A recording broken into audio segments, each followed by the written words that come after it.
That's not okay. Now I know that when we spoke earlier, you mentioned a few other endeavors as well that are kind of coming up and things that you've got going on in the back end and different stages of life happening. And I think that's very important because the shift that we spoke about is, first of all, it's a big shift for any person to do, to go from being what you've been doing all of your life into this next little step. And I'm going to let you talk about it. But, I just think you'd be commended, first of all, for making that leap.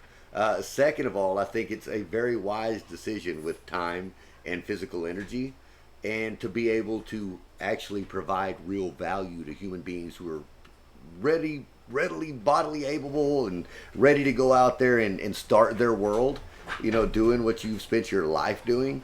I think that's an amazing thing. Would you like to tell the audience what it is that you've got in the works, or at least in the planning phases right now, as far as we were talking about? But would you like to share with that? Well, sure. So one of it's kind of funny. One of my passions as a young man, being a superintendent, working on projects, is I got to do a lot of salmon rehabilitation, and because of that, I got to work around a lot of interesting people.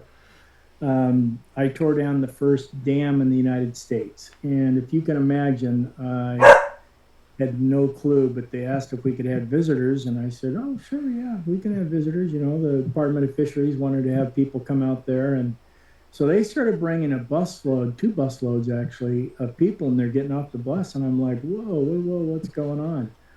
And anyways, in a nutshell, we had lots of visitors because we tore down the first dam in the United States. There was a lot of interest in that.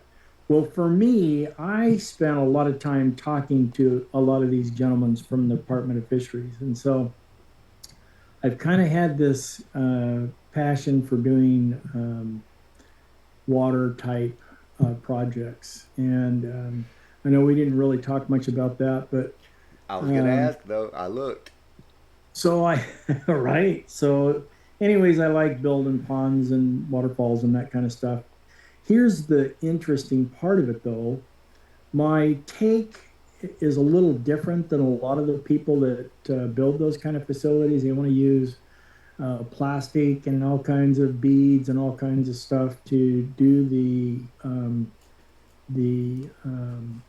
cleaning of the water.